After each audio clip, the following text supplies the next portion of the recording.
Yo sé que todos están anhelantes de que la hermana Teresa nos dirija la palabra, por eso quiero decir 2 o 3 cositas cortas.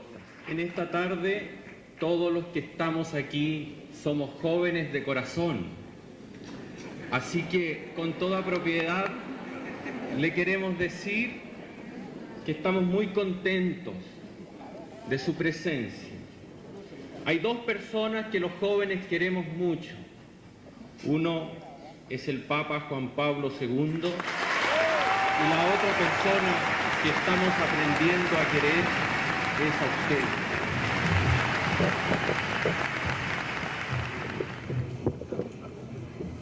Let us thank God for this beautiful occasion that we have together, where we can prove that we belong to Jesus.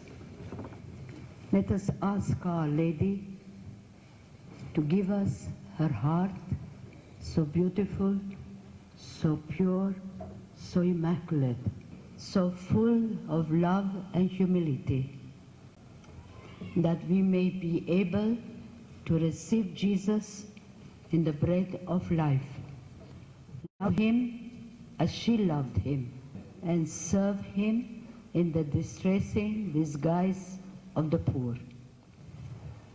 In the scripture, we read that God loved the world so much that he gave his son Jesus to Mary, the most pure.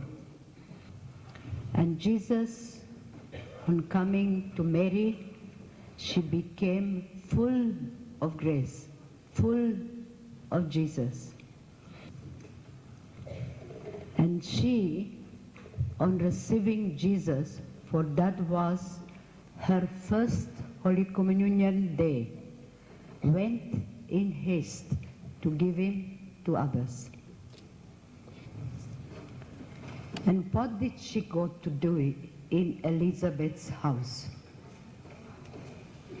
She went to be a servant, to serve. And something very strange thing happened. The little unborn child in the womb of Elizabeth leaped with joy.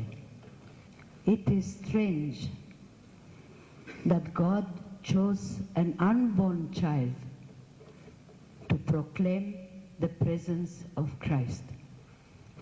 Today, that little unborn child is unwanted, unloved, uncared. It is aborted.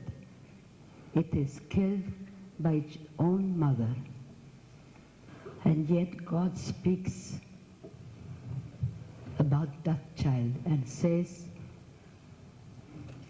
even if mother could forget her child, I will not forget you. I have curved you in the palm of my hand. I have called you by your name. You are mine.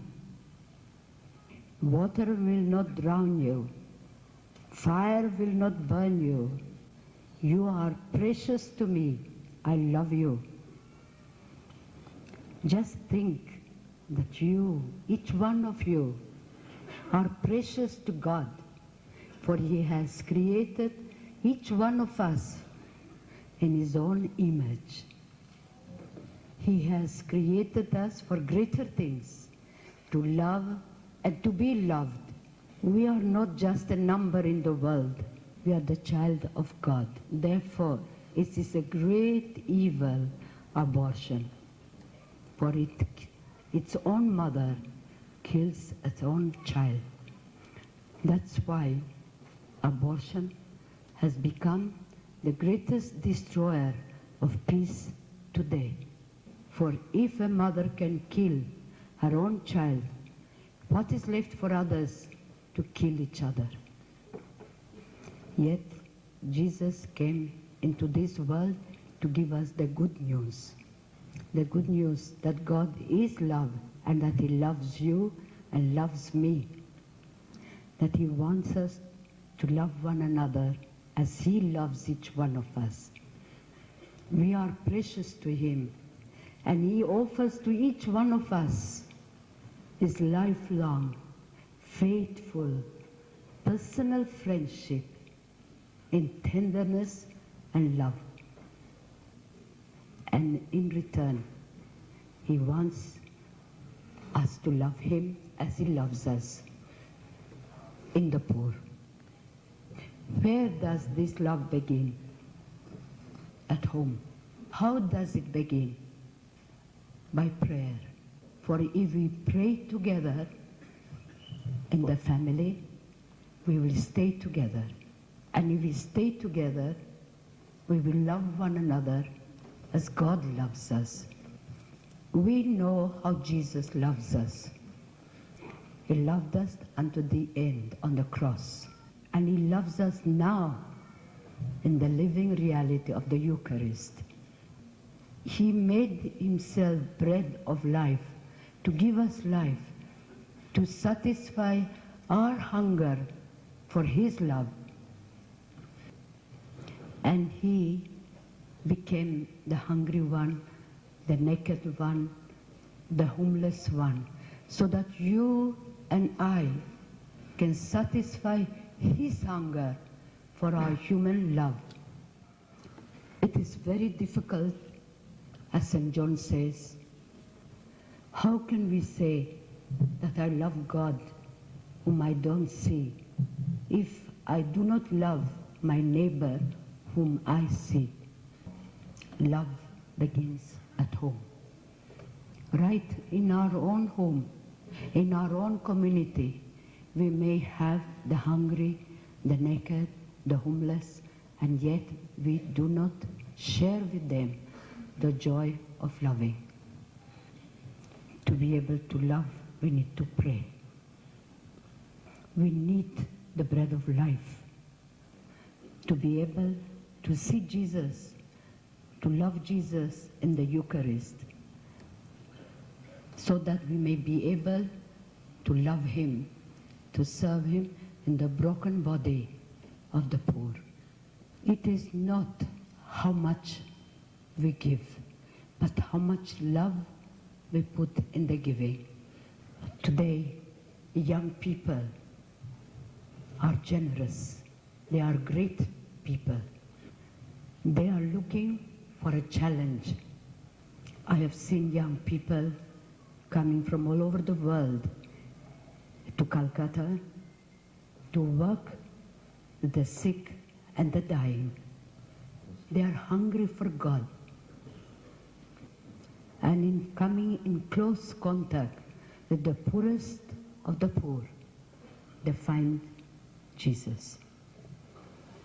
Last June, there was a girl, a student from the Paris University. Before she did her final degree, she wanted to come and work with the poor. When she came, she looked distressed. And after 2 weeks, one day she came, she put her hands around me and she said, I found Jesus. I asked her, where did you find Jesus? I found Him in the home for the dying. And I said, what did you do when you found Jesus? I went to confession and Holy Communion after 15 years. And I asked, what else did you do when you found Jesus? I sent a telegram to my parents and told them I found Jesus. Her face, her joy, her eyes, her face was full of joy. There was a different being that she had found Jesus. We have many wonderful vocations in our congregation, both for sisters and for brothers. And one question they have to answer, why do you want to join the Missionaries of Charity? They give the answer, I want a life of poverty, of prayer and sacrifice, that will lead me to the service of the poor. And there is that total surrender to Christ. It is wonderful to see the joy and the love and the service these young people give to Christ in the distressing disguise of the poor. What is the vocation of a priest, of a religious? To belong to Jesus with a conviction that nothing and nobody will separate us from the love of Christ. To love Christ with undivided love in chastity. True freedom of poverty, in total surrender in obedience.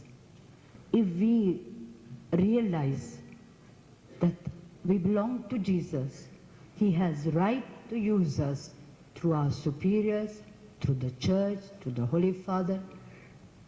It is very important, obedience to the church. If we really want to be in love with Christ, if we really belong to Jesus, if we are really in love with Jesus, then obedience is the greatest and the surest way of sanctity for us. In our congregation, we have a fourth vow to give wholehearted, free service to the poorest of the poor. This is Jesus in the distressing disguise. Though we do social work, but we are not social workers. We are really contemplatives in the heart of the world. For if we pray the work, if we do it with Jesus, for Jesus, to Jesus, then we are 24 hours in His presence, touching Him, loving Him, serving Him.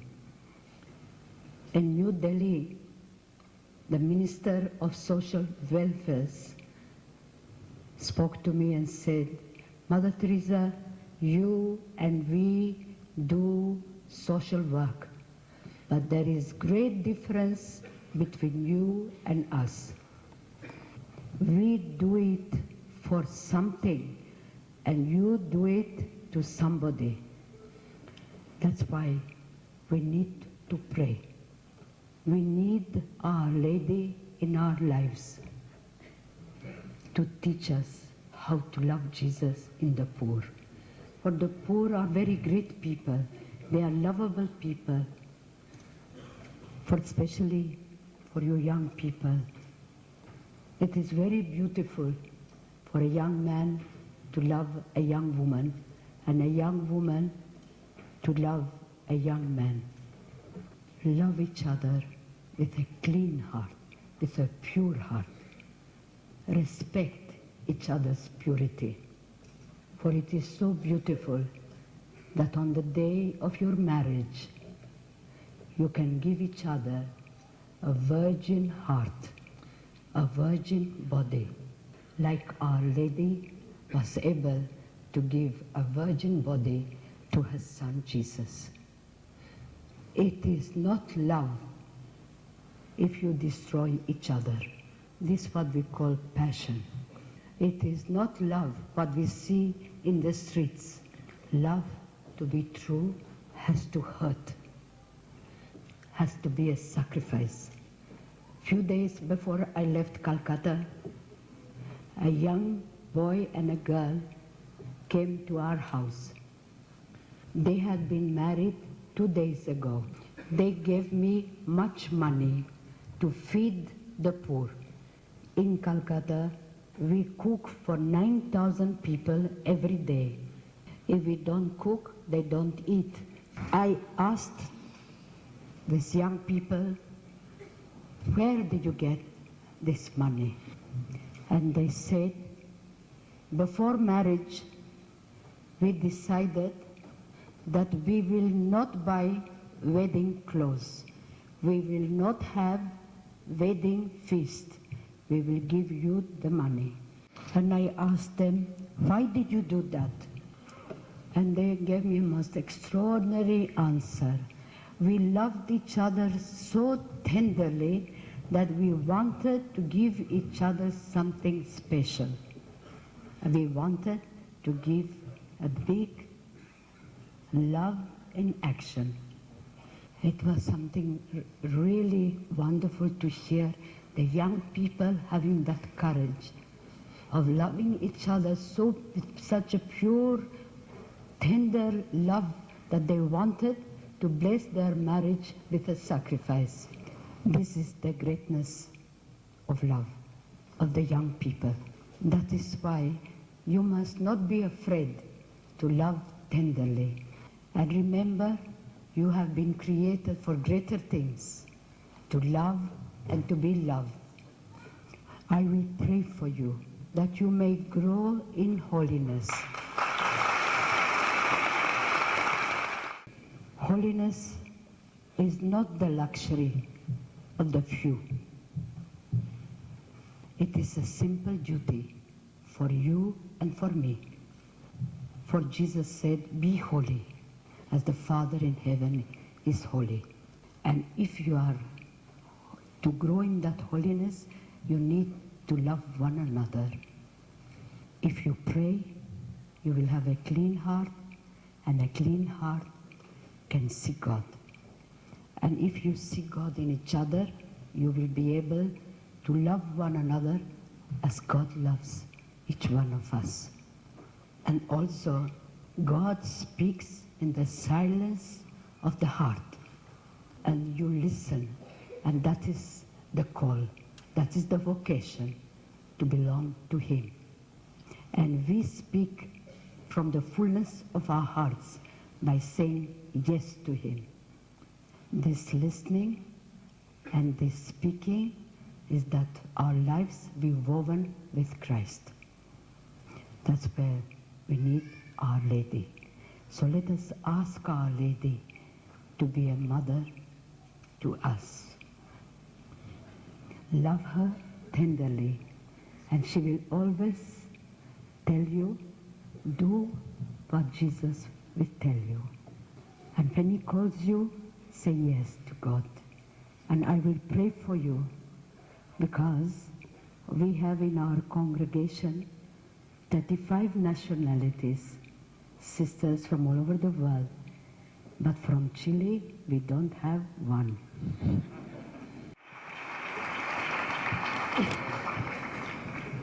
We will say a prayer for our poor people, our brothers and sisters throughout the world.